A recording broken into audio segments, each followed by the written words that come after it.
Good afternoon, Nigeria. It is 4 o'clock and welcome to our special broadcast on Osun State's 2026. I'm Charles Pius, joined by Chisom as we bring you live coverage of the Osun State governorship elections. Now voting has closed across Osun State. The counting now underway in several polling units. The election has, however, been marked by reports of violence, allegations of vote buying and growing security concerns. In Ejigbo, violence reportedly disrupted voting, forcing voters and electoral officials to flee.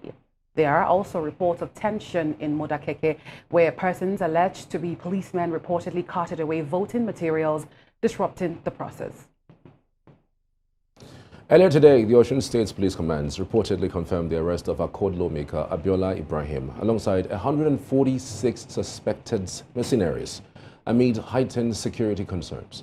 The developments have raised questions about the safety of voters, officials, and election materials. Now, attention is now on the security of the ballots and the transparency of the collation process as voting continues. The reported incidents in Ejigbo and Modakeke, together with allegations of vote buying, have heightened concerns about the credibility of the exercise. However, the allegations have not been independently established in every instance. INEC is now expected to ensure that results are accurately recorded and transparently collated, while security agencies maintain order and protect electoral materials. For voters across Osun State, the expectation is that their votes will be counted and that the final result will reflect their choice. Counting continues, and we will bring you the latest developments as the results emerge. We're headed for a short break. When we return, we'll bring you up to speed with what's going on in Osun State. We have all our reporters in different locations and, of course, some guests to unpack some of the developments we've witnessed in Osun State earlier today. So stay with us.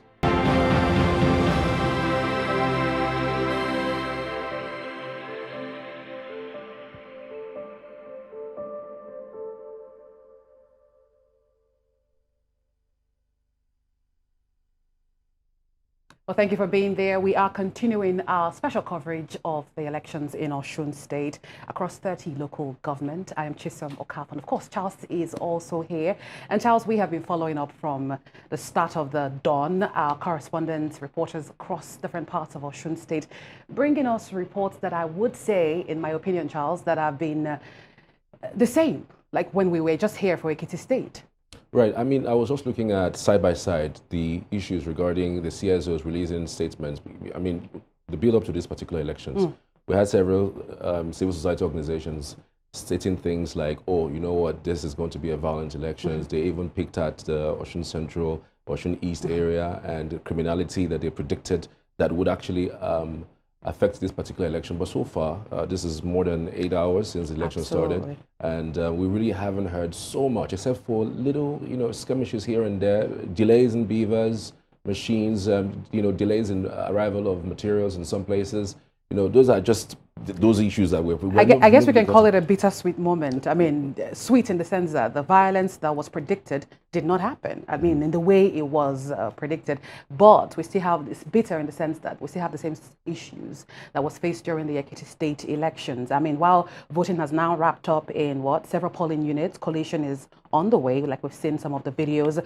And just like we mentioned earlier, our focus today is going to be around the whole political rhetoric to the reality on ground. People had to endure long hours before getting to vote. I mean, there was correspondent Messi Babajide brought a report earlier when I was watching earlier in the morning where you see the old men and women there. You ask some of them, they'll tell you they've been here for an hour, I've been there for 2. Some says they've been there for 4 hours. And I think another good thing is, Charles, there is no voter apathy. We saw quite high turnout. That's quite impressive. Yes, it is impressive.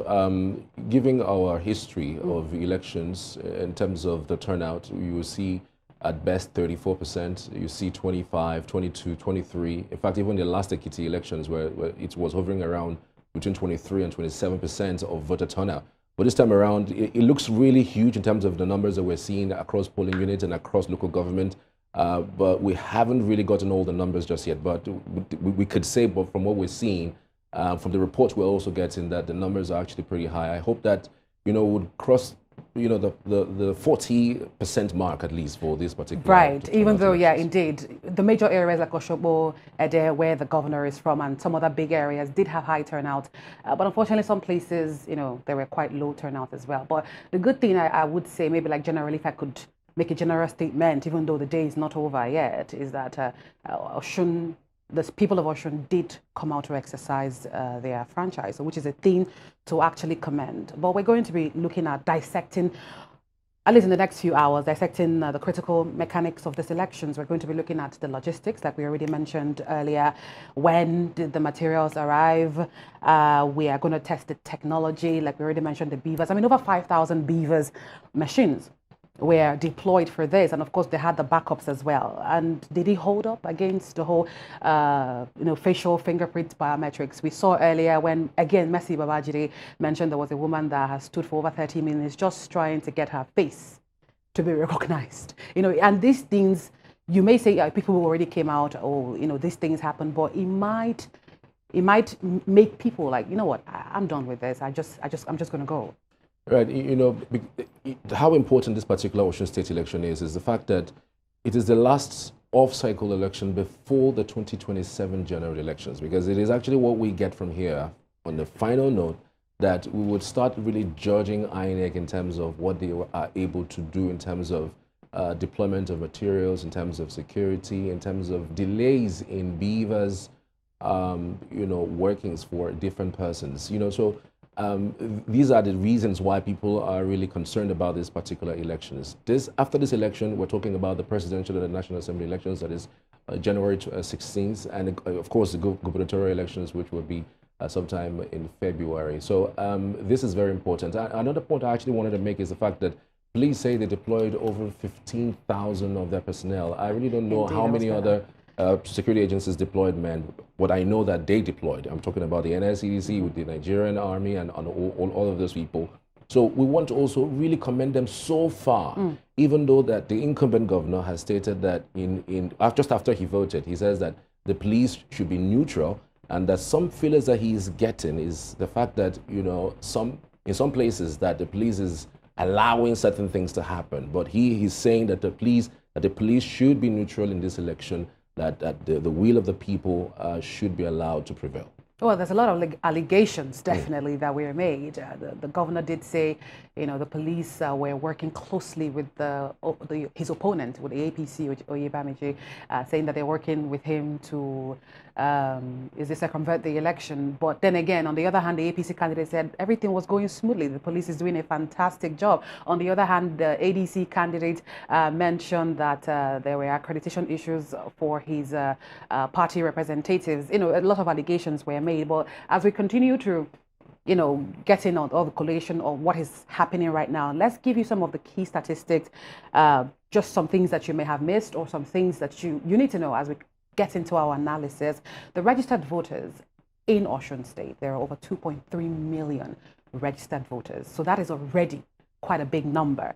The eligible voters, over 1.9 million, collected their permanent voters card. That's not to say that this 1.9 million came out, to vote, which would have been such a great thing, right? And the polling units had over 3,763 polling units across 332 political ward. The security deployment, like Charles already mentioned, over 15,000 police, and that's just for police officers. We do have other security outfits that are on ground. And then we have 15 or 14 candidates. 15 candidates. Only one female, by the way, and that's Yemisi Adiapo, who is 84 years old. There's been conversations about her age, but I think that is not what to focus on now, because at least she did dare to stand. Charles, wouldn't you agree? Yes, of course. I mean, I was just thinking to myself, an 84-year-old, at that point, one would say, isn't it better to be an elder statesman, maybe stand by and just, I guess she wanted to make a people. stand. There is no other female on the ballot. There's literally only two, like not on the ballot now, she alone, and then another deputy candidate for another front runner for this election. So again, 84. Like better than nothing. Something is better than nothing. I guess that is the idea. Are you inspired though? Because I mean, as someone who is a youth, I'm looking at this and saying, you know what? At what point would these people let the youth really rule? I mean, for crying out loud, at 84, I thought that probably you just be in an Are old you saying she people's should have home. not come out, maybe fronted another female that is younger? Something like that. You'd have just been behind the scene, and then, supported someone younger, to take over the mantle. I mean, what exactly are you coming to do at 84? I'm just saying, I mean, I'm not saying that what she's done is not really good, it's not nice, it's okay. I mean, she would in some way inspire other old people. Well, that's one way to be time. inspired in there. But then again, out of the 15 candidates, including the only female, this whole election, as we've seen so far, is like a three-way battle between the Accord Party, which is where the governor, Ademola Adeleke, is seeking re-election under the party, and anyway, the elections, and then he's running under the Accord platform, like I already mentioned, after he exits from the PDP. Then we have Bola Oye Bamiji from the All Progressives Congress, who is the principal challenger, we could call him that, backed by a federal ruling party, and also the former governor, Yiaga Oyetola as well. And then we have Najim Salam from the ADC, African Democratic Congress, the former Speaker of the Osun State House of Assembly. And so this is a tight race. According to the analysis we've been looking at since morning on News Central, many of our guest speakers believe that they're not quite sure how this election is going to go. But whomever takes it is going to be a very, very slim margin. Do you agree, Charles? Yes, of course. I believe it's going to be a slim margin. But something else I actually wanted to say is that I think that it's about time for us to even add this to our legislation. I mean, if you are in for an election, be in for an election. So it doesn't look like a particular political party is sponsoring certain persons to get to nearly the finish line, and then you see people saying, you know what, they're no longer interested in going for the election. They want to support someone in that election. It almost looks like, oh, well, you know what, this is a normal thing that we see every now and then. Once you are in for an election, 24 hours, we've seen two candidates, step down for some candidates in this particular elections. And that's the APM and not really the APM, because those ones did not quite have someone on the ballot, if I'm remembering correctly. And the PDP as well said, okay, since we don't have anybody, we're going to support the incumbent governor. But yeah, we do see cases of people stepping down, especially when it's very close to the election. I'm wondering what was that about? I mean, would do that in any way going to affect the elections or affect the numbers? Right. Anyways, we're joined by Abdulateef Ahmed. He's joined us live from our Lagos studio to give us some live analysis. Abdulateef, thank you so much for joining in. With what you've seen so far, how do you analyze so far? How do you, view the elections in the wake of what we're expecting in 2027?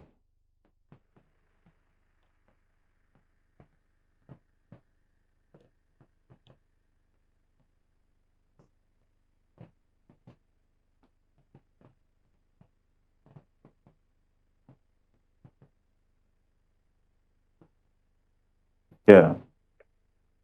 Abdulateef, can you hear me? I think there's a bit of a delay with Abdulateef. Welcome. Can you hear me? Yes, I can hear you. So I was just asking, with what you've seen so far, how optimistic are you that INEC would give us something smoother come 2027?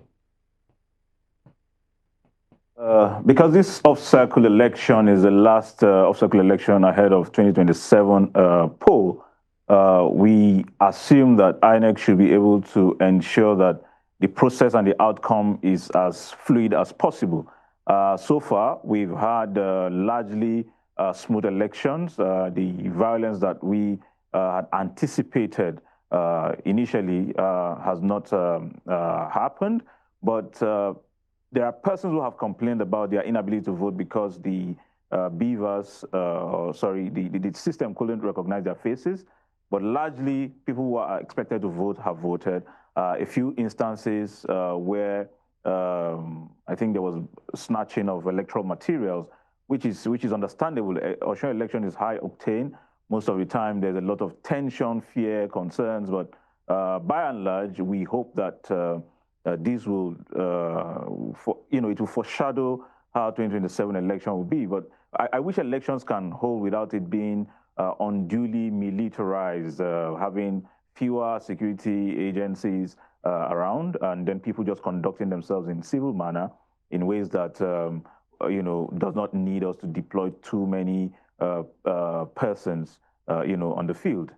So far, I think the feelers are positive, and we're hoping that it will run through tomorrow until the release of the results, and then reception from the voters, as the case may be. All right, Abdulateef, we see you right there with the map. Can you take us through or walk us through the strength, the strongest areas and the weakest areas in the over 30 local government areas in Osun State?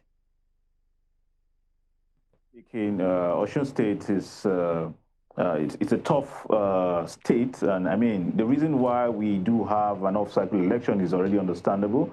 In 2007, that was one of the most decisive elections in the political history of Osun State, where we had Aregbesola defeated, in quotes, by Olagosoye Oyinlola, and then it was upturned, 3 years later. That is just few months to another election, which was in 2010. And with that, the entire political climate of Osun State had to adjust, and so that's why we are here, having a political, an off-cycle election. What we do have, you can see, for example, the areas where the contenders are coming from. Most of the time, apart from Osogbo, the capital itself, which has a lot of a concentration of highly enlightened, political, political contenders and voters. You have areas like Ejigbo, where the ADC candidate is from. That is one of the strong areas of vote in spite of the numbers. You would see that Osogbo, for example, has 167,704 voters. The fact that this number is there does not mean that it will automatically convert to votes. Sometimes you have a lot of voters, but it is the mobilization from all the political parties that will determine how many people come out to vote. You also have Ife East, another strong political voting bloc with 128,515 voters. Again, it's going to be a battleground for the three political parties. You have Olorunda, 123,063, registered voters, and Ife Central, another major political battleground for all the contenders. In any case, Ife East and Ife South also shows a lot of mobilizations happened here.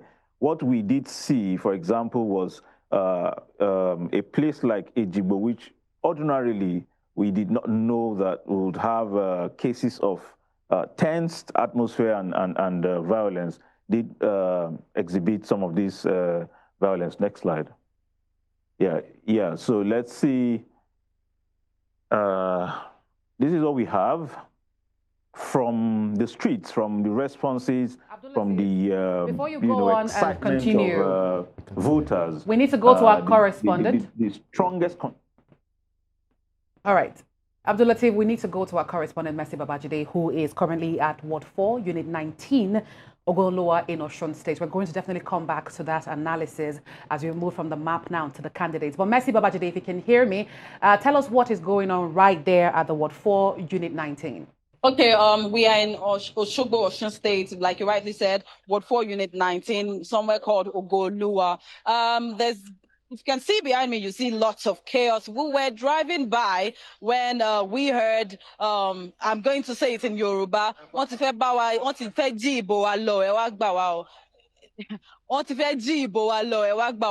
going to translate that to English, which means rather they're about to steal our votes. Please help us.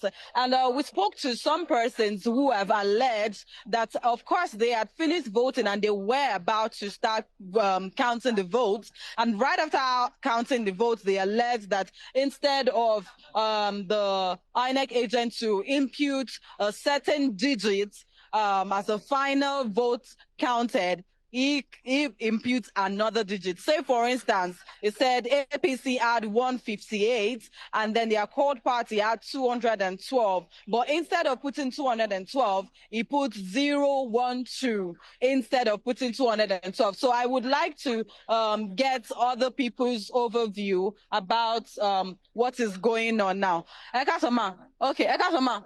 Ekasoma. Kí lorúkọ yín mà? Orúkọ mi ni Babátúndé Fèyíṣayọ̀. Okay, kí ló ṣẹlẹ̀ ń bí nírọ̀lẹ́? Wọ́n ti ka ìbò.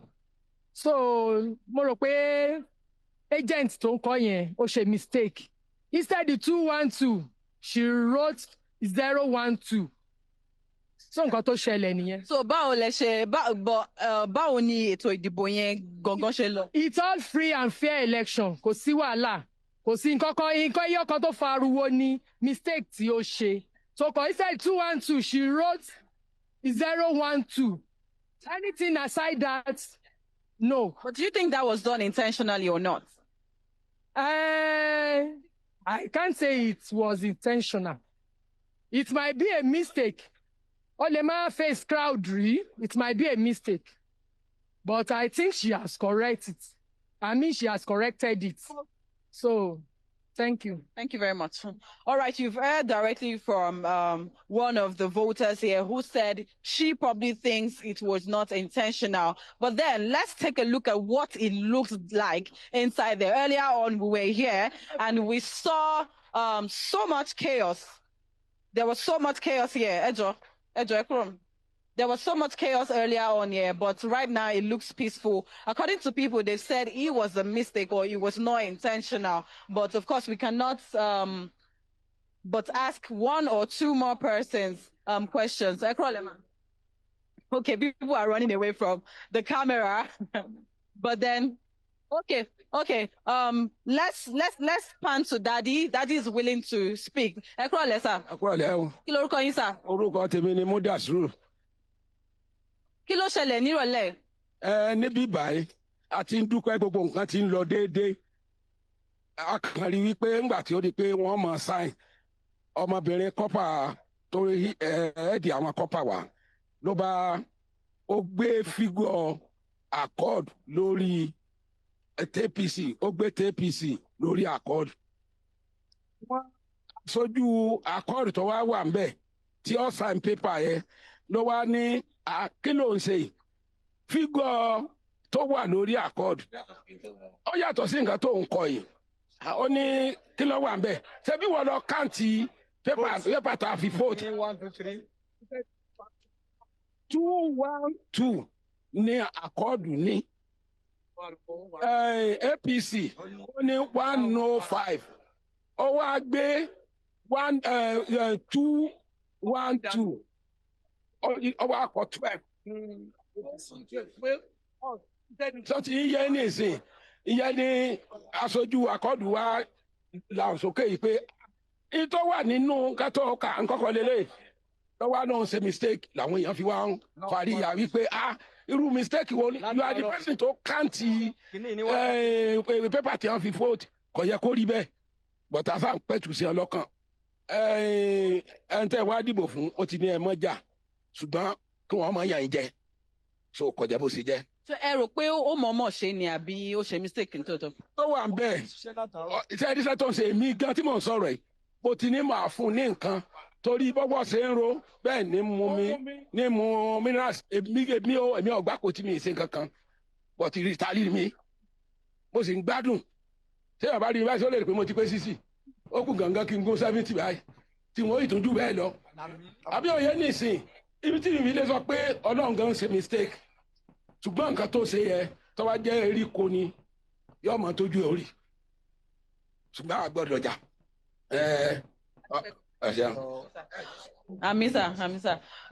Okay, so this is Ward 4, Unit 19. I'm going to be reiterating what he said. He said he thinks that she was probably tired from doing a lot of work because if it was someone else, maybe there would have been chaos here. But reiterating what is said, that the governor told everybody, that is Governor Ademola Adeleke of Accord Party, reiterating what the governor said about the fact that he doesn't want violence in this election, more equally doesn't want to be cheated. But like he rightly said, he said she was supposed to impute another number and she mistakenly wrote another number. That is all we have for now from here at Unit 19, if I'm correct, in Osun, in Osogbo, the state capital. Over to you in the studio.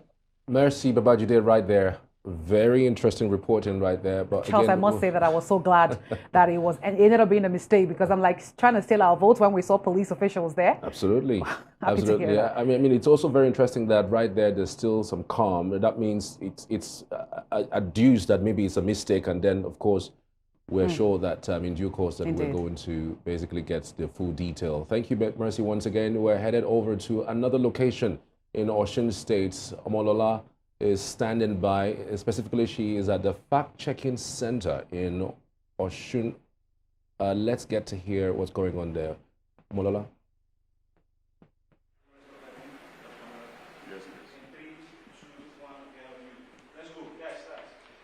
Malfunction. Good afternoon, and we welcome you to our situation room at Fact Check Africa.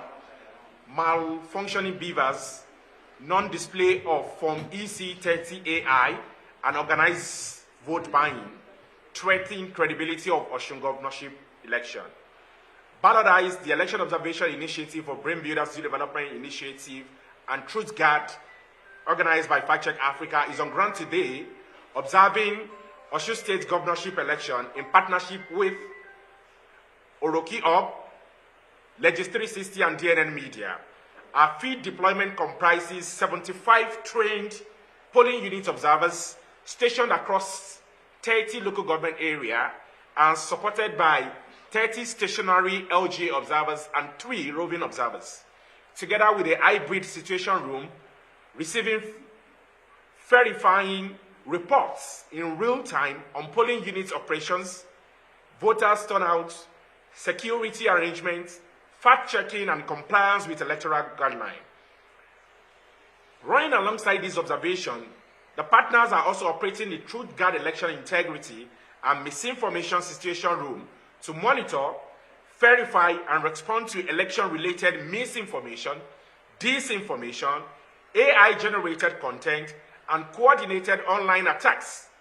Citizens are encouraged to submit suspicious claim, manipulated media, or election-related content for verification via the Truth Guard WhatsApp hotline we have released, when we traced 70 newsroom editors and journalists in Osun State last week. This preliminary statement draws on verified reports submitted by our observers as at 12 p.m. today. It set out both encouraging development, a series of concerns in our assessment requiring urgent corrective action to safeguard the credibility of today's election. Commendations. Analyse and his partners commend the following positive development recorded across observed polling units in Osun State today. Early deployment and timely commencement of polls by INEC. At the majority of polling units observed, INEC officials and materials arrived early enough for accreditation and voting to begin close to scheduled start time, a marked improvement in operational punctuality that deserves recognition. Strong voter turnout in the early hours. Our observers witnessed encouraging turnout at polling units across several LGAs from the opening of polls, signaling the determination of Osun voters to exercise their franchise. Visible and largely professional security personnel. Personnel from the Nigerian Police Force, in coordination with sister security agencies deployed under the Interagency Consultative Committee on Election Security, maintained a visible presence at polling units across the state. Their conduct at the majority of observed locations has been calm, restrained, and consistent with the civil character of the polling environment. No incident of harassment or excessive force involving security personnel has been reported to our situation room as at the time of the statement. Peaceful conduct of voters. Osun voters in the main conducted themselves peacefully and patiently, including at polling units where beavers' malfunctions produced significant delays. Community pushback against inducements. In a Jigbo local government area, a youth group intervened at a polling unit where vote buying was underway, restricted the party agents involved, and seized the cash being distributed. This kind of citizen vigilance is a welcome reminder that Osun voters are prepared to defend the integrity of their own ballots. Presence and professionalism of accredited observers and journalists, domestic and international observer groups, journalists like the News Central as well and colleagues, civil society monitors have been broadly present at different polling units and have carried out their work in a professional and non-partisan manner. We particularly commend the collaboration among civil society partners and journalists and observation platforms in ensuring the timely flow of verifying information in the feed. Key findings and concerns. 1. Beavers malfunctions affecting 1 in 3 sampled polling units. Our observers recorded malfunctioning of the bimodal voter accreditation system at 33% of the 75 polling units from which reports had been received at the time of this statement. Of particular concern, the accreditation failures have not fallen evenly across the electorate. Our observers report that women and older voters are disproportionately failing to be captured by the devices, a pattern consistent with known limitations of fingerprint biometrics for voters with one-reach patterns. Where BVAS does not function reliably, eligible citizens, particularly the elderly, and those who cannot afford to wait through prolonged accreditation failures, risk being effectively shut out of a vote that is theirs by right. Voters accredited without PVC at over a quarter sampled polling units. Our observers reported that voters were being permitted to be accredited and vote using the national identification number in place of a permanent voter's card at 27.3% of the polling units. We had non-display of statutory notice at nearly half of the sample polling units. We had discrepancies between the voter registers and Vigo's display at polling units. We had organized and widespread vote buying across multiple LGA, witnessed in Ayedire local government Ward 8 polling unit 1, in Ejigbo local government, in Awolowo polling unit, Aremo Ward, Ife Central, and we had a suspension of voting. Call to action. We are calling on INEC to please, with immediate effect, clarify without delay the accreditation credential required at today's election.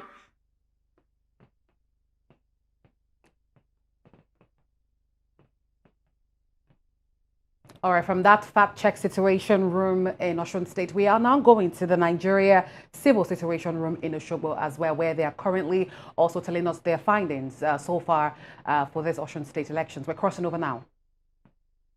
On the IREV portal occurred at 3:49 p.m., the first upload, 3:49 p.m. The Situation Room will pay particular attention to the accuracy and transparency of the transition from polling units results to the ward, local government, and the state level. This is the interim report of the Nigerian Civil Society Situation Room. So we'll take time to comment, questions. Colleagues here will also respond. So we'll put them down on the... Well done. Thank you.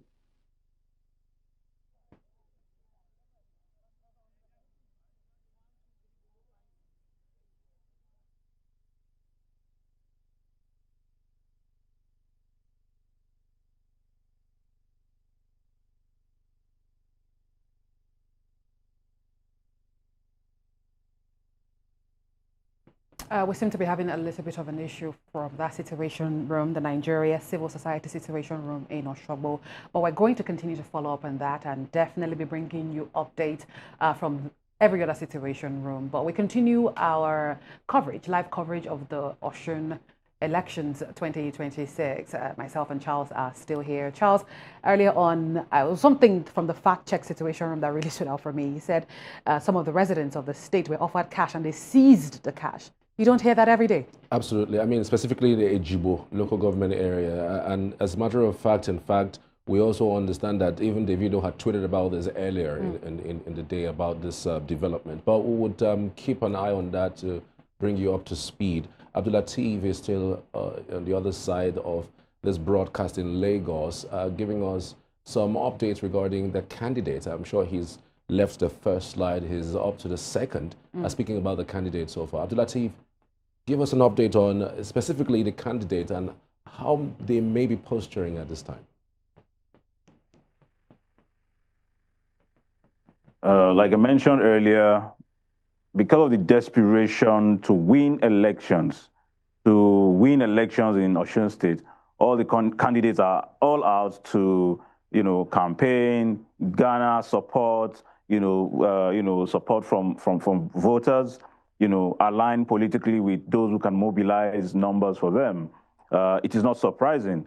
Governor Ademola Adeleke, for example, needs this, re-election because there are projects that he had started and he wishes to complete. It's only normal that every politician will want to spend their, the maximum, allotted time, as a governor. In any case, his closest rival, as we have seen, is Bola Oyebamiji. He's worked closely with Aregbesola before. He's worked closely with, the ex-governor Oyetola. And now he's coming, to contest against Governor Ademola. You will have seen from the patterns from 1999 that it is very difficult for any governor to return twice. However, Aregbesola was the first to break that jinx. I would say that the flag bearer for ADC is also a strong contender. Now, in spite of the assumptions that he may be the third, the third horse in the race, his presence can be very upsetting to the political calculations of the two major contenders. Don't forget that Governor Ademola Adeleke, for example, had initially lost an election by merely 400 and about 500 votes.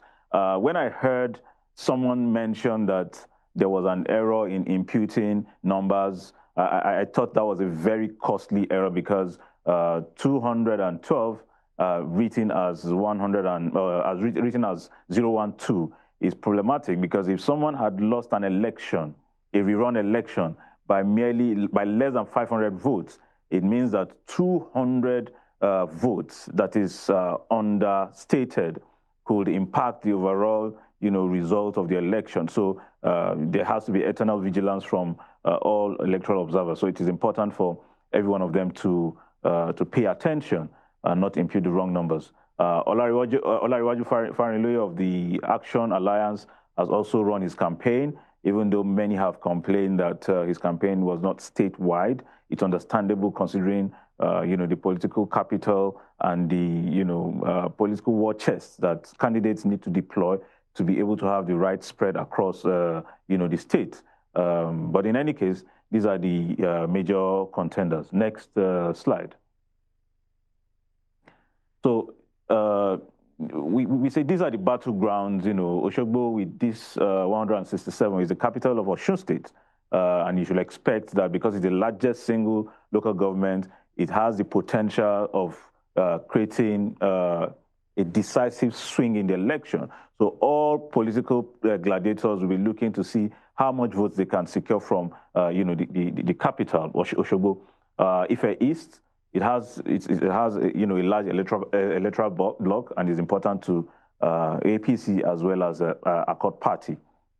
Olorunda is one of the most decisive also because the combination of numbers from Osogbo, Ife East, Olorunda, Iwo, and Ejigbo, and Ife Central is close to 50% of the total number of registered voters, which is about 2.3 million, just around 1 million. So these are the major battleground for which the political players will be looking to get as much votes as possible. Next slide. So here we have 332 registration wards and then 3,763 polling units.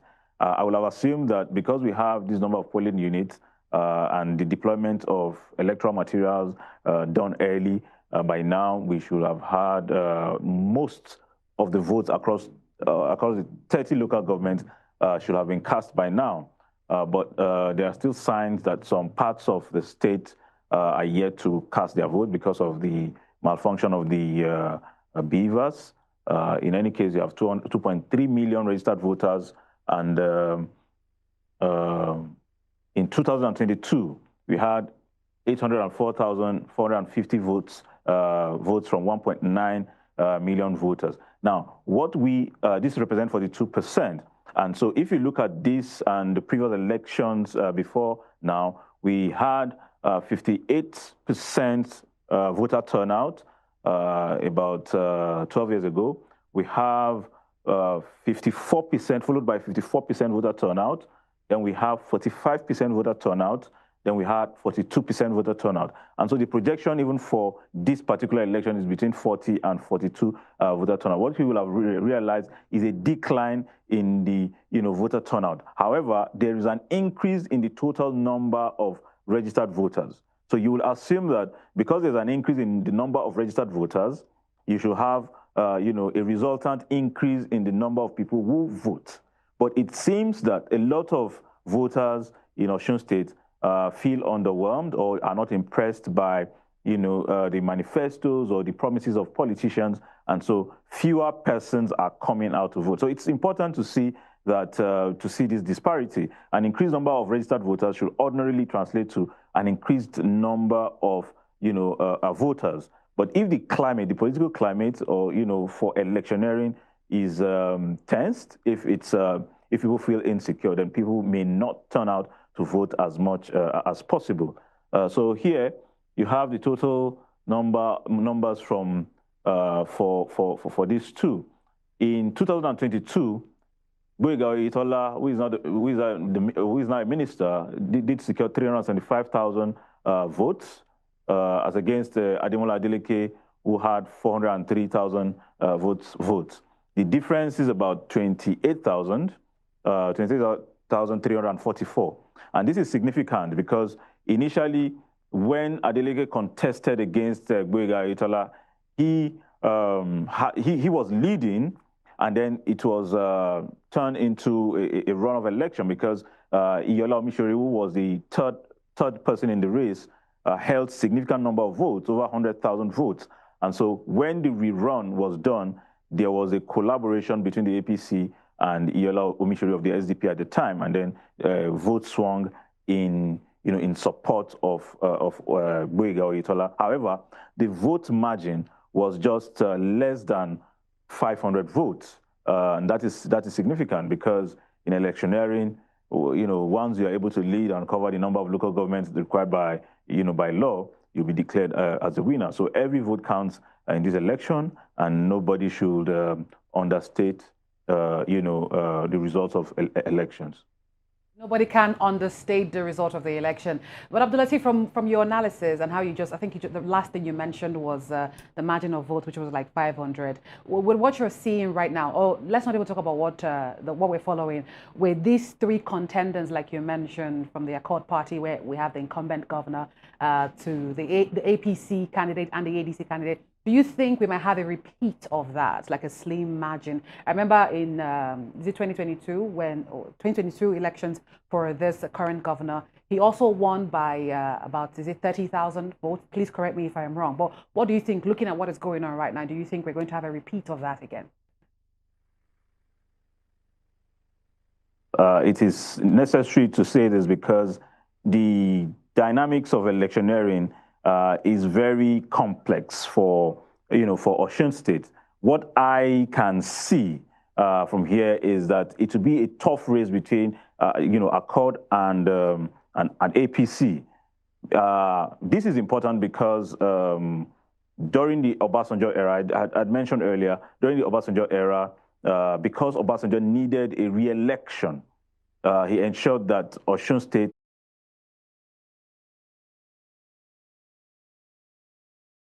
and so Osun State went the way of the PDP, and then the president secured his vote or his control of that state. We assume from our perception that the president of the country being someone who has some ties to Osun State, is interested in what the outcome of the election. Of course, APC too is interested in the outcome of Osun State election as a way to leverage ahead of 2027. However, Osun State under Ademola Adeleke, it has seen a lot of progress. It has seen a lot of infrastructural development. It has seen a lot of intervention in terms of healthcare. And so a lot of people are very much at home and very much comfortable with Governor Ademola Adeleke. And then so they will be looking to swing or to switch their support for him. But what we do not know is how much votes Najim, Salam of the ADC will be able to secure, because no matter how insignificant the numbers may be, this number may swing, may cause an upset. But on the surface, from the feelers, from the street, what we think or what we see is that it's going to be a tough race between Ademola Adeleke of the Accord Party and Bola Oyebamiji of the APC. So slightly 45% prediction because of his, the cumulative support from anti-incumbent forces in Osun State who may want to align with the presidency and then want to dislodge, Governor Adeleke. The assessment is that there will be both from the voters and political gladiators wanting to align with presidency may give him a slight edge over Governor Ademola Adeleke, who does not have a presidential candidate who is raising, mobilizing for him, creating support, creating awareness. Don't forget that over 20 governors, converged in Osun State to support Bola Oyebamiji. You had former ministers, you had present ministers, you had, APC deployed everything it could deploy to ensure that it gives, a sort of support, solid support for its candidate. But how much that will translate into votes is what we cannot say. Again, Governor Adeleke has the right, the amount of war chest that he needs to win an election. He has mobilized, Abdulateef, can you hear me? Created and witness support, across board to ensure that he wins. Some have expressed concerns about his concentration of infrastructural development around there where he is from, and that may count against him. But for those in Ede, if the mobilization is done properly. Abdulateef, if you can hear me, I actually wanted to ask a question, maybe two questions, in fact, maybe two in one.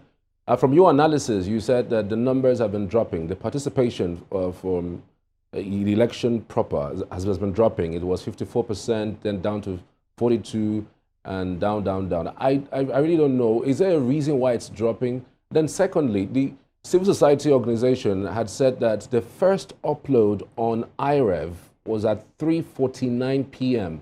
Is it consistent with what it should be? Because it does look like they highlighted that part as a concern during their press conference.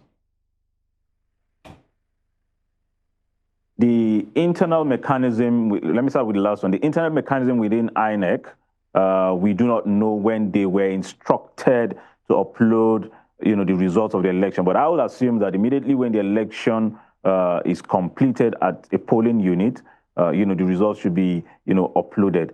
What I think is it is possible that they want to ensure that everyone who should vote in any polling unit must have voted before the upload happens. Again, voting should ordinarily close, at about 4 p.m. So if it is uploaded before 4 p.m., I think it's still within the time that is allowable, because how quickly that is uploaded does not really matter if it is within the time frame that is allowed for the election. Because if election were to be concluded at 4 p.m., uploading it within that time frame is fine.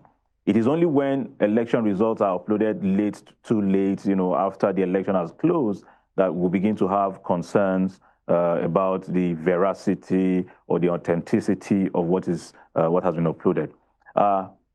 You did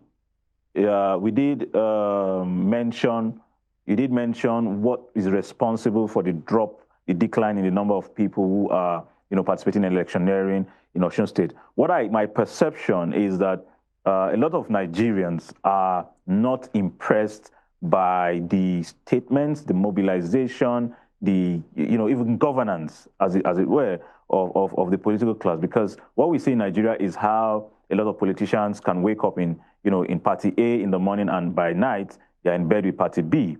Again, in terms of messaging, if you are saying to support a candidate today, and then you return tomorrow, you support another candidate after bad-mouthing the other candidate, it seems that you're just after something that is of your personal interest and not for the people. So you have almost all the political gladiators in Osun State have moved between parties. Those that are currently in APC today were once either in AD, were in PDP.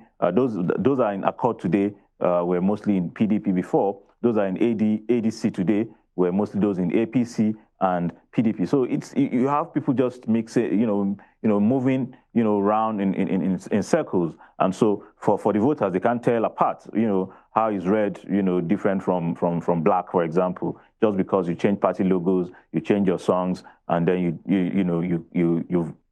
you raise campaign against certain individuals does not change the fact that they know we are associated with. For example, the candidate of the APC right now had been a commissioner under Aregbe Shola, who is now the anchor person for ADC in Osun State. So Aregbe Shola will be campaigning against Bola Oyebamiji, even though he had worked closely with Oyetola. Oyetola had worked closely with him. Najim was once the Speaker of Osun State House Assembly. So you have under APC. So you have all of these things working together. And so people do not believe in the process, in the political class. And so they become the major deciding factor, because what we have is that 40% or 42% means about 4 out of every 10 persons has voted or is voting. What happens is that the majority, which constitutes 60%, are disinterested or are unable to vote or have not participated in the process that that leads to the emergence of a specific outcome, electoral outcome. So it's concerning that in spite of more deployment of funds, in spite of technology, in spite of campaign, in spite of INEC's raising awareness about the need to register and participate in elections, the numbers will rise in terms of registration, but the numbers drop in terms of participation. It is very concerning. Yeah. So the bottom line is, yeah. So Osun now has 2.3 million registered voters, and the turnout, if the turnout were 42%, only about 982% voters would actually participate in the election. So if you have this number, it is still higher than the national average. We did have 27% voter turnout in the 2023 elections. So 42% turnout is still better than that, but it is still less than what you should expect in terms of participation. Because if you have a lot of deployment of security, the presence of civil society, we should have more people willing to come out to vote. So the effective electoral, at 42% turnout, the effective electorate is roughly 1 million voters, and that changes the analysis for APC versus Accord versus ADC considerably. For instance, if you have 5% change in turnout, roughly 117 additional or fewer voters. Now, if you have 5% more people turning out to vote, this number is about the number of votes that denied Oyetola from becoming, what's his name, Adeleke from becoming governor in his first try. So it is significant that a little change can upset the cat. A candidate winning a local government by 10,000 votes. Okay. Yeah, indeed. Abdulateef, I see we're already at the bottom line of that analysis, but I do want to ask one more thing before we wrap things up. With this analysis generally now, what would you say is the major difference you're seeing in this election compared to the 2022 election that brought in Adeleke as governor? Because I remember the election then in 2022 where the Beavers data was heavily litigated, but in general sense, what is the major difference you've seen with this one as it is ongoing compared to that one as we wrap it up now? The level of violence that we experienced in the previous elections 8 years ago, 4 years ago, and now it has dropped relatively now during the election. But I seem to see a pattern in Osun State that is so predictable because every election in Osun State ends up at the courts because the winners will hold on to their winning, the losers will litigate and ensure that they get everything sorted out in courts. Beyond that, a lot of people have expressed more hope in the electioneering from those that have been sampled, the opinions have been sampled. People should express joy, hope, and all of that. But regardless of that, the numbers will tell us at the end of the voting process if indeed people now believe more in the process because the INEC has promised to do better. And if INEC has promised to do better, you have a deployment of security to ensure that there is no violence. And so if there is no violence, but what happens just right after the elections if results begin to come in? So the Osun election is a close APC Accord contest with ADC as the major wild card. It can upset the card. APC's route to victory is built around Osun Central, Irewole, and Ilesha. Stronger performance in Ife and Osogbo and federal alignment. These are the areas where we feel that APC is going to get a headwind. However, Adeleke's route is to maximize Ede, where he's originally from, hold much of Osun West, remain competitive in Osogbo, which is the capital, and Ife, and preserve strong turnout. ADC's route is substantially harder, but its ability to draw votes from either major camp could determine the winner. So it could deny the winner the right for a straight win if it performs incredibly well.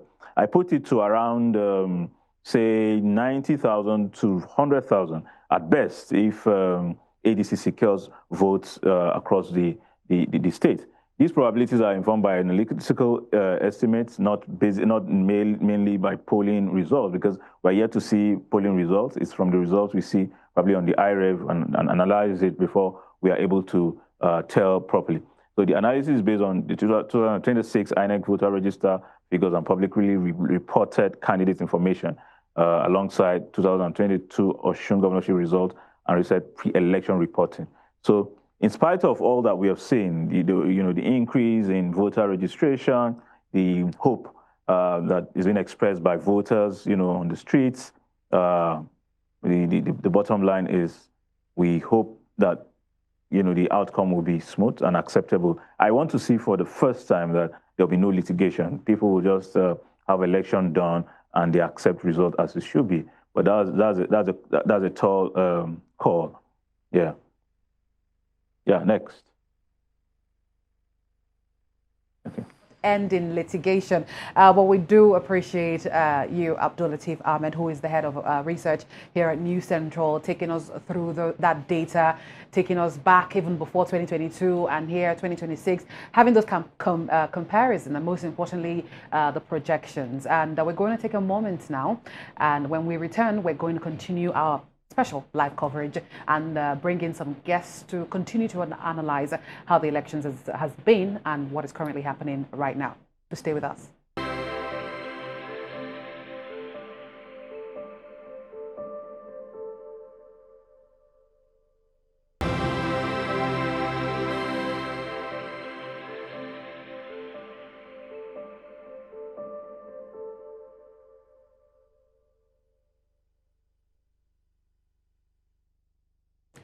Well, thank you for being there. We're now being joined as we continue our special coverage of the elections in Osun State. We're now being joined by the Programs Officer, Yiaga Africa, Tumi Daniel, who is currently joining us via a phone interview.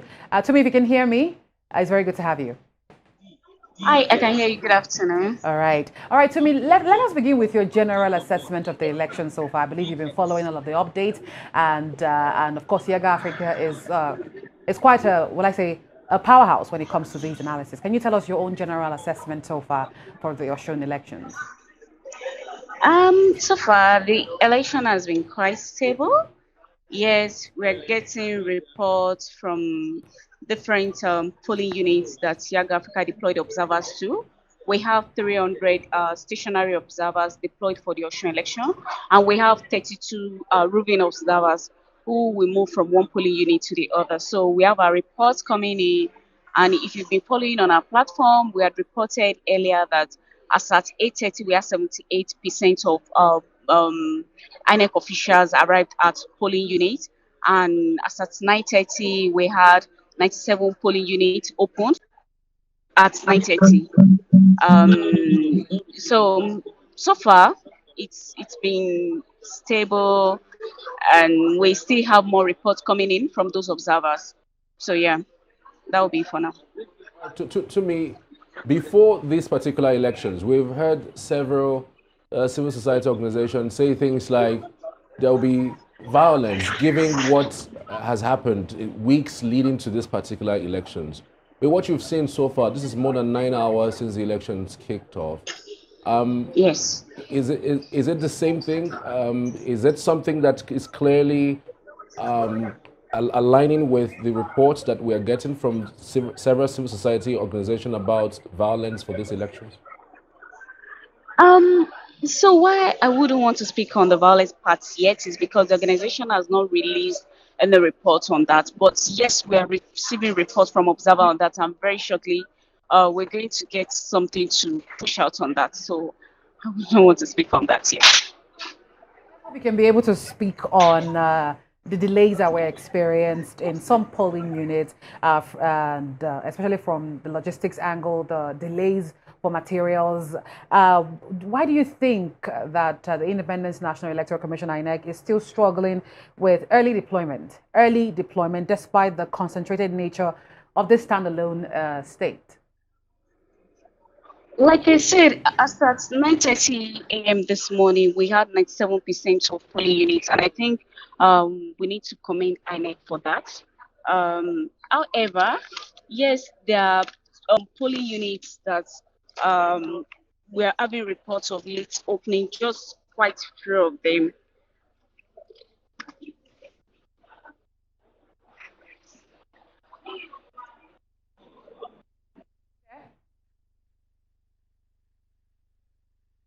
Work is having some delay. But Charles, since as we continue to wait for Tumi to come back, the fact that we have some places, like she said, I think she said about 90% of the polling units that the INEC delivered quite early. Well, these other places, are we just going to ignore them? Because we know that when these things arrive late, it causes some friction, right? Yeah. Do we just say, okay, yeah, because we have a major percentage and that's okay, that's a fantastic job, well done? Yeah, I mean, even in school, when you are being scored, Yeah. you go with either you are scoring 40, you're scoring 50, or you're scoring 70. So if you're scoring 70 and above, it's an A.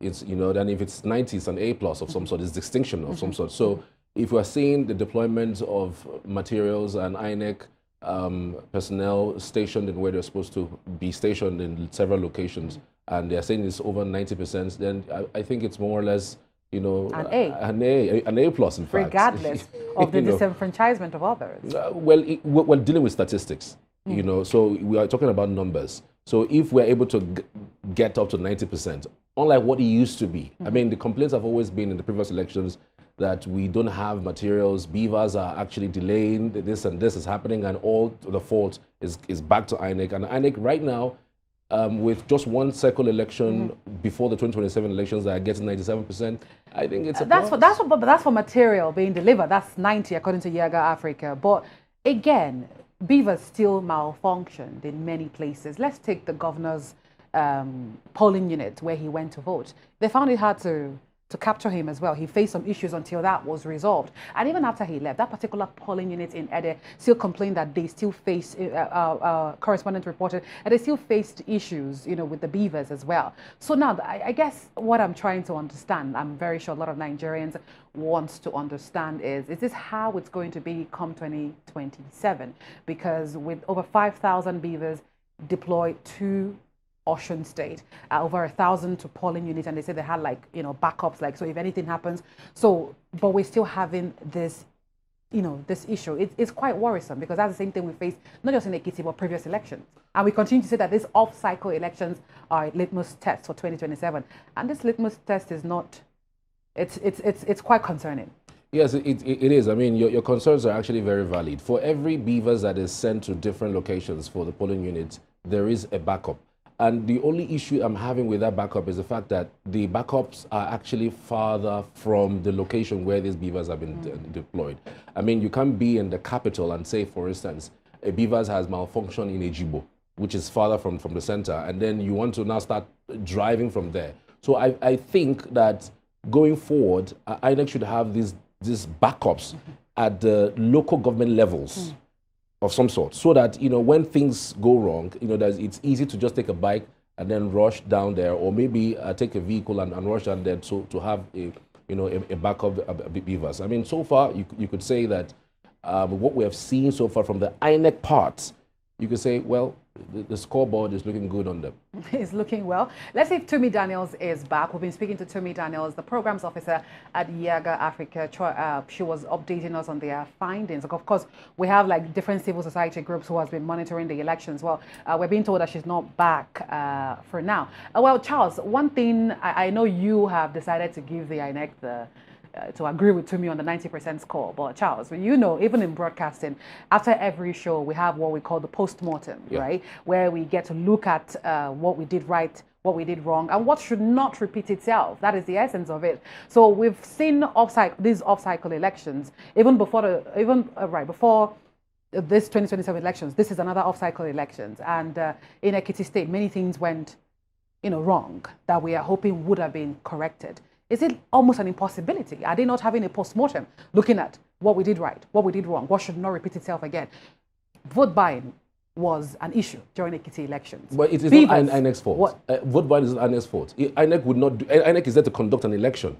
So you can't say INEC is the reason why vote buying is happening. I didn't say INEC is the reason. I'm saying these are the issues that we face, which INEC is also under INEC's purview to, with other agencies that they collaborate with to make sure that it does not happen again. It's not INEC's fault, but it is also under their purview to make sure that these things are curtailed or not happen at all. Then the security agencies into this, because INEC would conduct. How many things would INEC really do? Oh, I mean, INEC has. It's all that they have to do everything because it's under their purview. No, INEC cannot prosecute you when they catch you buying or selling votes. INEC cannot take you, to court when they catch you buying or selling votes. It's the security agency's duty to do that. EFCC deployed men into this particular election. The police deployed men into this election. NSCDC, the deployed men into this election. What exactly are they doing? So what about the beavers? Like I said these are the conversations we're having, right? Things that we saw happen in Ekiti State during Ekiti State elections that we're hoping that would have been resolved by now. Fine. It is not a job for INEC for vote buying, but the beavers is their job, right? Making sure that materials arrive on time, it's their job. So again, the question is why those things persist during this election. Right. According to the fact check press conference that we had earlier, they're talking about 33% of beavers delaying. Okay, it's not like people who had come in that did not vote. It's just that it delayed. So let's get that fact right. There were delays, and that also would have cost a whole lot of persons deciding to not vote. To give up and not vote. But let's be clear on that. There were delays. The beavers actually in some places malfunctioned, but they had some backups regarding this particular beavers. So that is exactly one thing that the INEC would also have to look at, because beyond just having a backup, what is the time frame between when the beavers failed and when that issue was reported? Because I actually saw a report earlier from Mercy Babajide, stating clearly how people became really agitated and angry that beavers had failed, and the beavers really couldn't capture people's faces, and even the incumbent governor had those issues. So my own issues is, INEC must, beyond just saying they have a backup for beavers, must have like a time frame between when these issues are recorded or when these issues are reported and the response to that particular issue, as the case may be. All right, so now we have an election expert joining us on phone now, and we're hoping we're going to pose some of these questions to him, and he's going to help us out. Prince Gabriel is joining us. So Gabriel, thank you so much for joining us. Do let us know if you can hear us. You're welcome. All right, awesome. Now, we're talking about the beavers, right? Like I was just discussing with my, we were just Your discussing, husband. my colleague, right? I was asking him, right? We're having a conversation around the beavers. The fact that during the Ekiti state elections, there were issues surrounding the beavers, and we talked about how when things like this happen, when you have an election like this, you go back to your drawing board and find out what was done right or wrong, and make sure that there's some things that were done wrong will not repeat itself. But it seems that the issues with the beavers persisted, even in the governor's polling unit, where it was a bit difficult to capture him, eventually being resolved. And even after the governor left, some of the issues continued. Why do you think this continues to persist, regardless of the allocations to INEC and their supposed preparations? Okay, talking about the beavers, right? We look at the beavers is an electronic device, and then when to do something that you always kind of have a challenge, or whatever challenge also that you don't have fully control over, despite the fact that the preparation or trying to update the software. We've seen that, I observed that INEC, prior to the elections, they try to update their softwares and trying to see how they can bring the beavers up to speed and maybe do some little bit of this kind of making sure that the beavers is fully functional, right? But it's something that has to do with the device, and it can malfunction at any time, and it's something can happen what you're not even prepared for.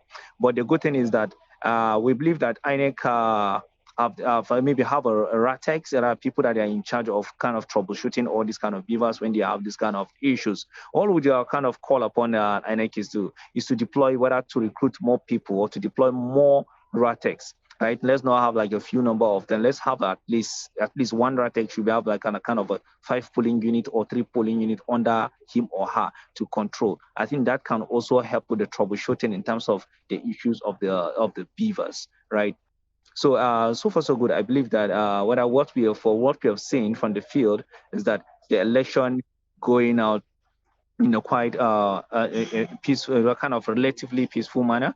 And then in terms of the commencement of the polling unit, we've observed that you see that security agencies we are deployed across that kind of 98% of the polling unit is trying to look at also the commencement of the polling unit, like as of 9:30, based on our data, 97% of the polling unit have already opened. So we have to comment here in INEC on that, and the timely opening of polling unit also. Arrival of the officials also, as of 8:30, it was recorded based on our data from our 300 and stationary observers that we deployed all across the local governments. And also we have a roving observers, which are over 32. And the methodology that we are using is called the PRVT, which is process and result verification for the transparency. This is a globally recognized standard and observation methodology, EDA observation methodology, right, that has been used and tested across different countries worldwide. So this is what our data is telling us, and this is what we are getting from our observers. Can malfunction because it's a technology and it can happen. For how long are we going to continue with this narrative? Again, we saw the malfunction beginning early in the morning, as early as 8 a.m., even when the governor came. It's not like it was they were working with it maybe at the peak, maybe because they have accredited so many people and many people have voted, and then the system had issues and set them out at the start. How long are we going to continue to go with that narrative?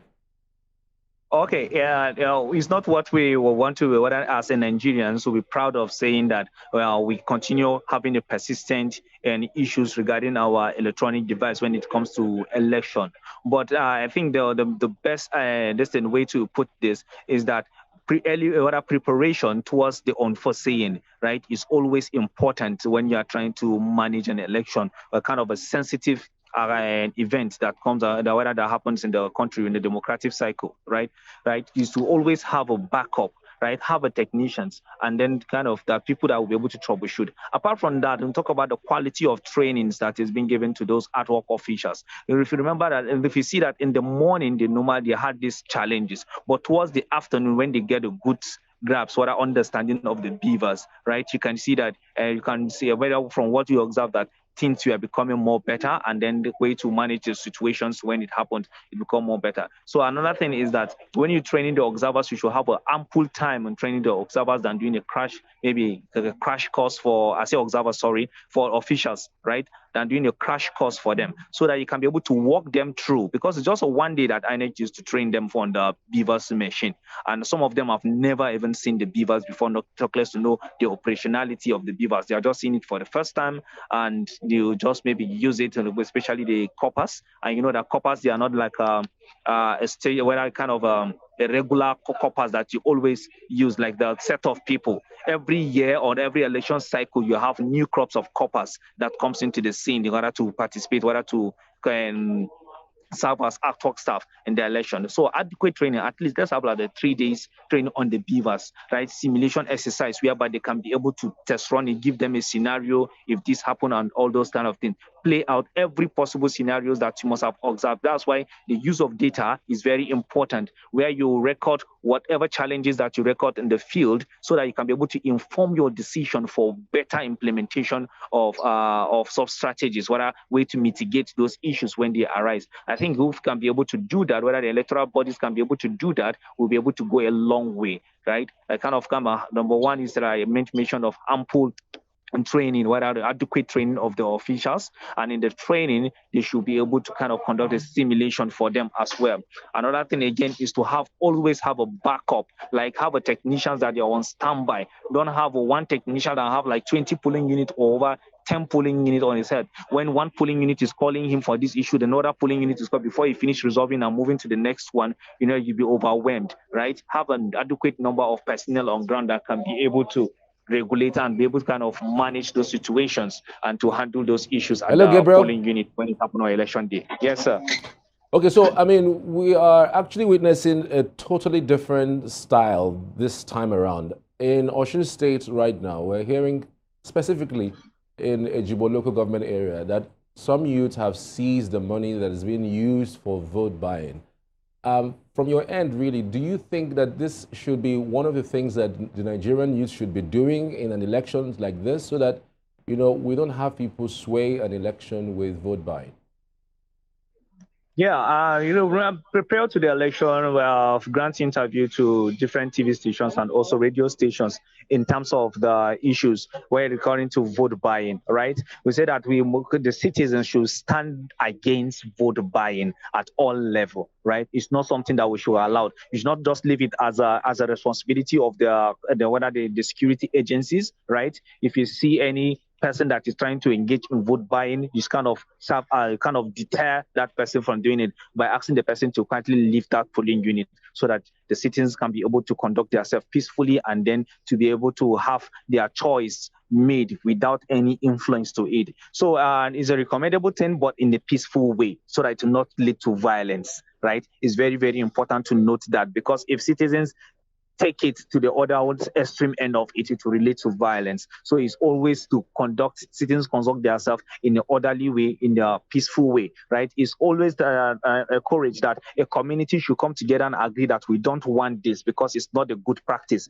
We don't want this. The law already found and these are considered as a criminal act, right? And any reasonable community, and even the community leaders, the traditional leaders and different stakeholders in the community should stand against anything that is called vote buying. I think it's a recommendable effort done by the youth, right? And then we also encourage that it should always be peaceful. That's the major point there. They should always be peaceful when you are trying to deter people from coming. It should be the general consensus of the community that we are deterred. We don't want this to happen at our polling unit. And anybody seeing that, whether you hold the person and hand him over to the appropriate security agencies, or you tell the person to leave the polling unit, so that the voters can be able to conduct themselves and vote without any influence from anyone.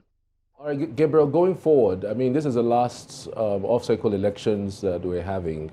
The next election will be the presidential and National Assembly elections that is due January 16th. I just wanted to find out, is there specifically one or two things that we can take away from this election with what you've monitored so far?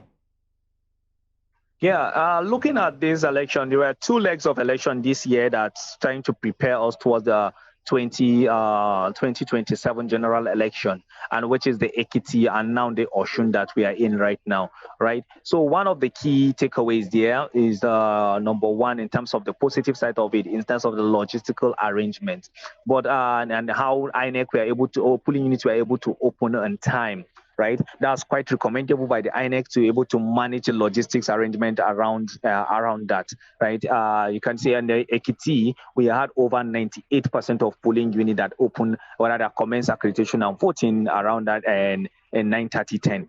Right, and then you also come and see here down in Osun, we have over 97% of the polling units that already commence accreditation and voting. That's recommendable. Unlike other elections that you wait till 11, 12 o'clock before INEC officials will even start arriving, not to talk of even start commencing the accreditation and voting. But on the negative side is this one is not saddled on the shoulder of the INEC, but is in terms of the late court orders that they're coming in. Those late court orders that they are coming in, they are causing a lot of distraction and are causing a lot of logistical challenge to the electoral empire. Imagine you just have within the week of the election and the court will pass judgment that a particular party should be added onto the ballot box, whereby a ballot paper where the stipulated political whether the main political parties, like we had 14 prior to the election, that everybody was preparing that, okay, these are the 14 political parties, right? So INEC have already made preparation towards these 14 political parties. Not 9 minutes within the week of election, and then the court pass order for AD and SDP to be added onto the ballot box. That have to make INEC to go back and start looking how they will reprint those ballot paper, and which caused to the delay in terms of distribution of sensitive materials to the various local government. So now getting towards the general election, that is not a good practice that we should carry it forward. It's something that we should try to see how we can be able to maybe work around the policies and also the laws regarding the court orders in terms of any pre-election court cases should be handled at least adequate time before the time for printing of ballot papers to be able to allow. And now talking about the two elections, remember that these are the two elections that we have been conducted within the same region. And when it comes to the national election is a quite wide coverage in terms of the whole country. You are trying to look at it. So if such kind of things in terms of these late court orders tend to happen, then when will that with the electoral body have time to start distributing all these checklists across all the country? And remember, we have 36 states, including Abuja, which is making it 37. We also have 774 local government, and also over 9,000 ward. Right, so the distribution is going to be chaotic and is going to raise a lot of tension in the country. So in order to avoid all these kind of things, all these kind of late court orders should always come on time. Absolutely. Prince Gabriel there, election expert. Please do still stay with us, Prince. We're going to continue to look at different angles of these elections. We've been talking about the beavers and how, this is looking for 2027. We're going to talk about some of the allegations that were raised by different parties as well, but that is going to be when we return. So please, Prince Gabriel, do stay with us. And of course, you as well. Stay with us. We'll take a moment now and we will return.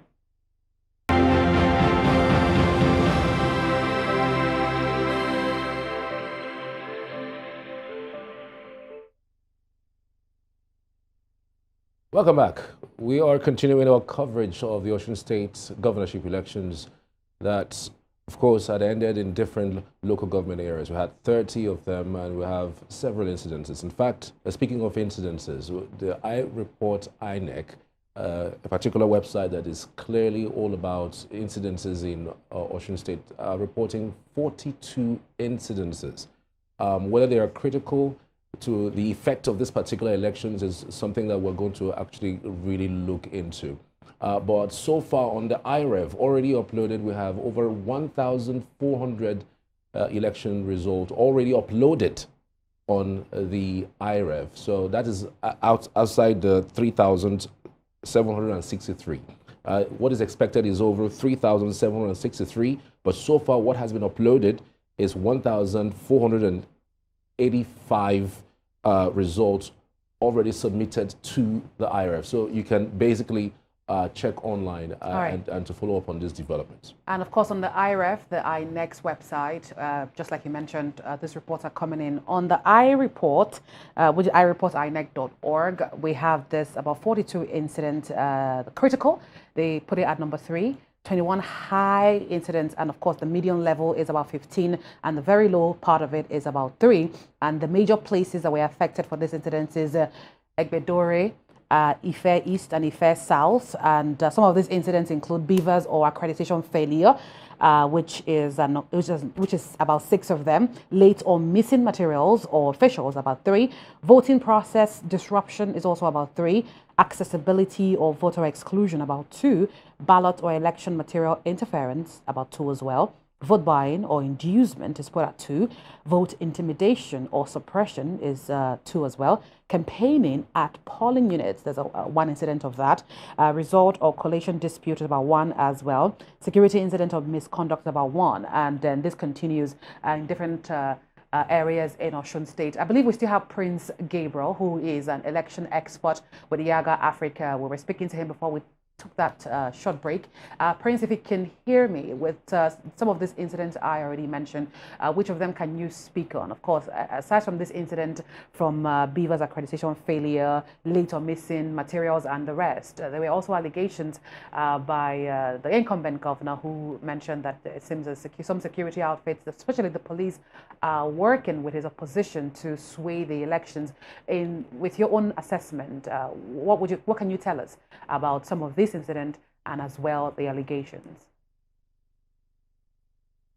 So good. As Yiaga Africa, just as mentioned earlier, I say that we are using a methodology, which is the PRVT. That's the process, the process for result verification and transparency, right? And remember, we conduct a sample of polling units, and all what we do is about the accuracy of the information we share to the general public.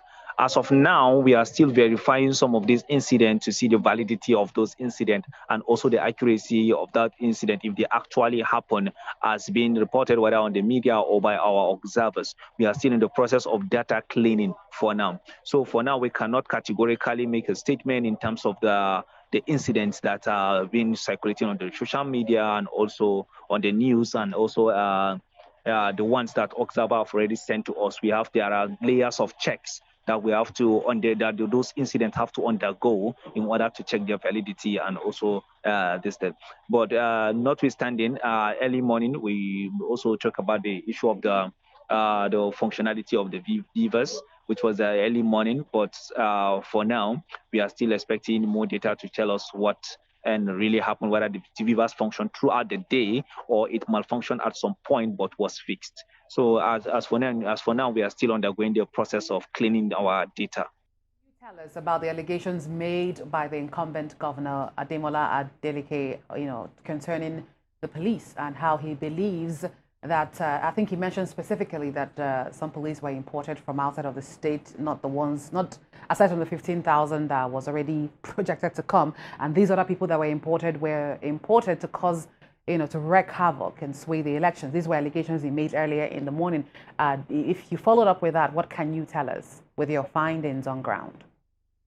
Yeah, like a basic kind of the basic principles of any democratic election is for the roles of the security agents is to always kind of maintain orderliness at the polling unit and to ensure the peaceful conduct, protect the INEC officials, and also ensure the orderly conduct of voters and also materials at the polling unit, right? So if any security agency is being found wanting in one way or the other, not being carried himself, without conducting himself in a professional manner, I believe that the IG or the police commissioner, the CP, right, will hold them liable to that, right? And in terms of these allegations, they are not yet verified, right? And cannot yet verified. Definitely is something that maybe he must have seen in one way or the other, but we have not seen that yet. We've not received any report in that case. But the major thing about the security agency is for them to conduct themselves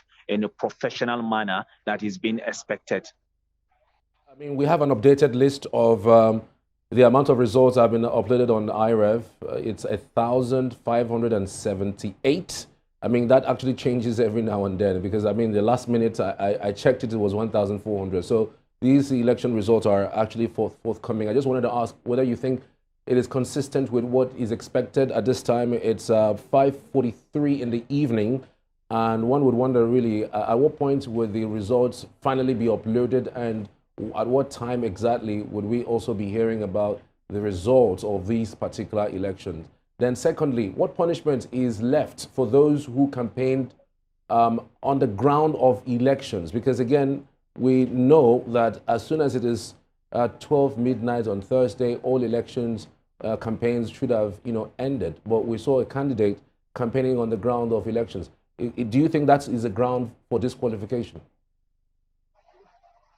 Yeah, so a candidate campaigning, whether a candidate or any political, whether a party member campaigning on the day of election, right? The electoral law have already frowned at it and consider it not proper for any party, any political party to engage in any campaign 24 hours before the election.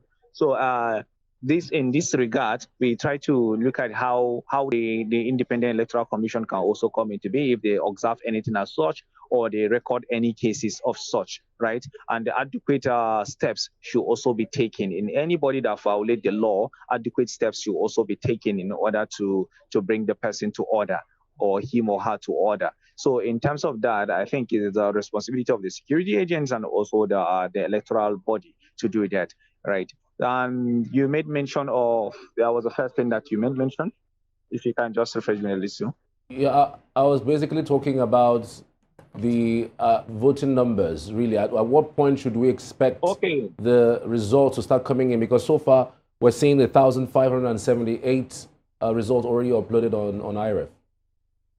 Yeah, so in terms of the IREF, right, definitely it's according to the law, is that rather according to the guidelines and also the law, is that immediately you finish at the polling unit, you should upload it. But remember, there is a caveat there which brought about a lot of debate across the country in terms of the little bit of a provision that was written there in that section.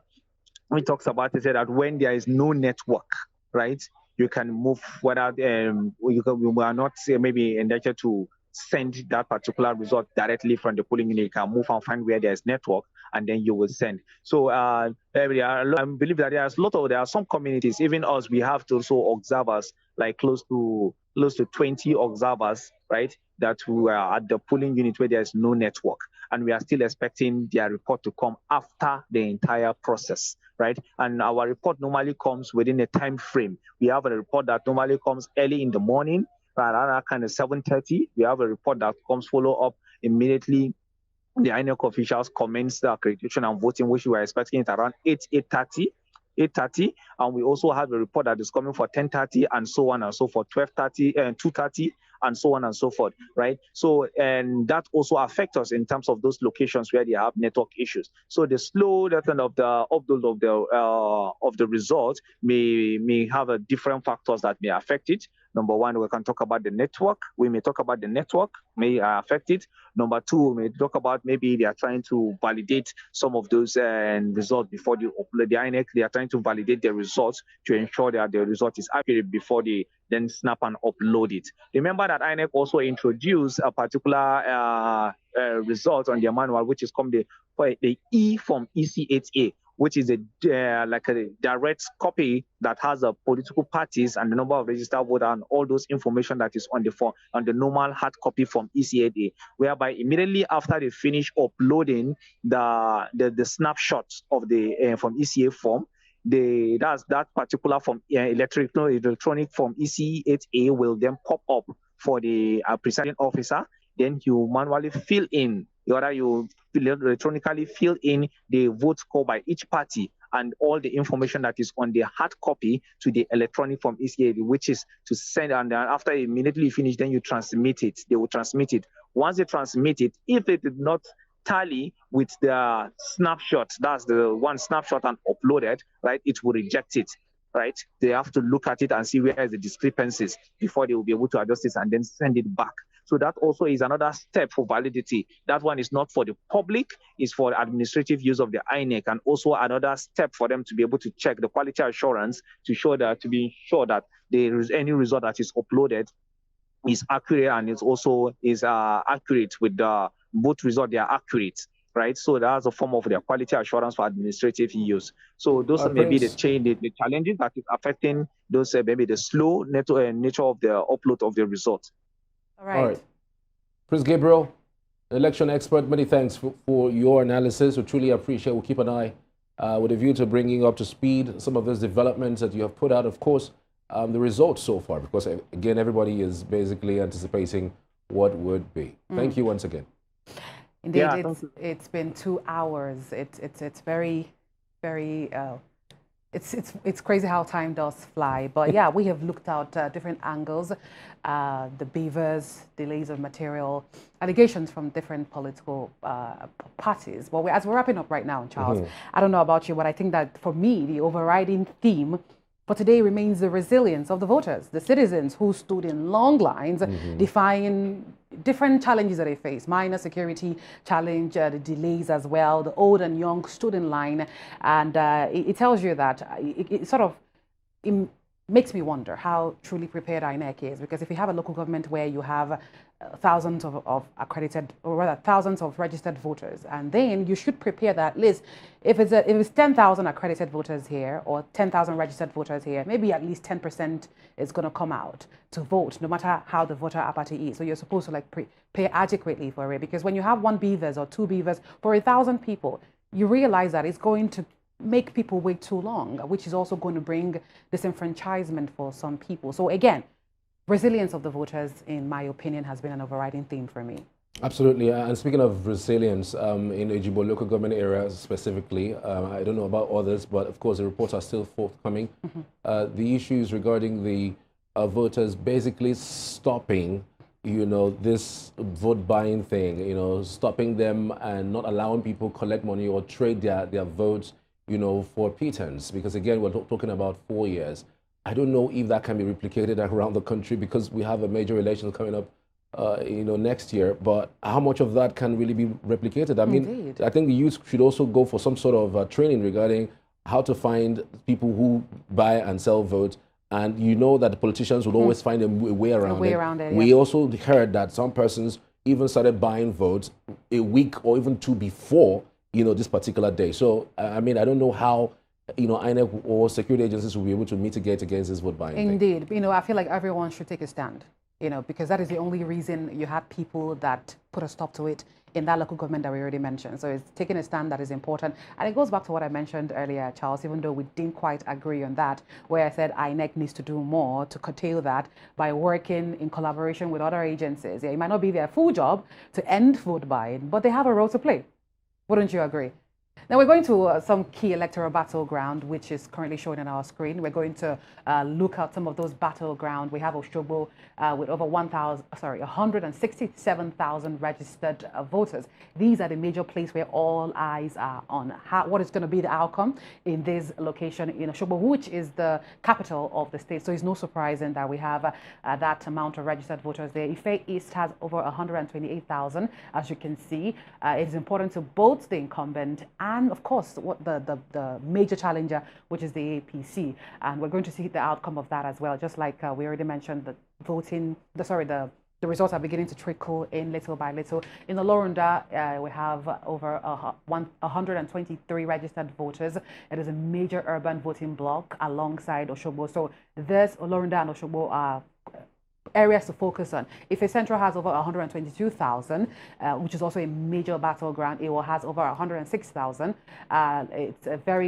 It's a large block in Osun West. Historically, very, very competitive. I feel like every party is going to get a piece of the cake in Iwo. Both the APC, the ADC, Accord, every other party is going to get a piece of the cake in Iwo as well. Eden North, of course, which is Adelica's home base.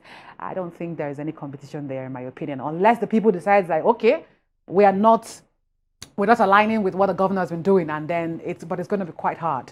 Right. If you look at the numbers, to talk about the battleground, you are looking at just around 1 million people you know, for that battleground alone, I think about 6 local government areas. A little less than a million. Yes, just about around a million. So, I mean, and the entire voting block is about 1.9 million. So you would wonder, really, I mean, it is interesting to see what's going to happen in these 6 local government areas. Of course. Now, on the other hand, from these major areas in Osun State, we were talking about the citizens reporting platform, the iReport, INEC.org, the incidents that he mentioned, about 42 incidents. And even though it's not independently confirmed, I believe that these are some of the issues our reporters on ground actually mentioned, you know, from the late arrival of materials to beavers, accreditation failure, ballot election material interference. I mean, there was that allegation of somewhere, I can't remember quite the place right now, where a police was allegedly carting away with electoral materials. I don't know if the police has made a statement on that. Regarding that, yeah. I'm hoping that they have, because it doesn't look good at all. And voter intimidation as well, security incident and misconduct. These are just some of the issues that was raised by the citizens reporting platform, iReport, INEC.org. And we continue to follow up, you know, with this live coverage. We'll continue to bring updates surrounding this, of course, more analysis as well. But for now, we're going to be calling it a wrap for the last 2 hours. We kicked off at 4 p.m. So a big thank you to everyone that is currently watching us right now. Most importantly, to guests that joined us for the moment, civil society organizations that are on ground. We went to situation rooms as well, analysts as well. And thank you for watching and joining us here. I am Chisom Okafor. And of course, we are back right after the next hour for 7 p.m. to continue the coverage of the Osun State elections. And of course, we're going to be looking at extra, you know, deals as it relates to some of these election results on the different platforms, specifically on the Citizens IREF portal, and of course the IREF so far. So we have the news coming up, top of the hour, in about 5 minutes. I'm Charles Pius.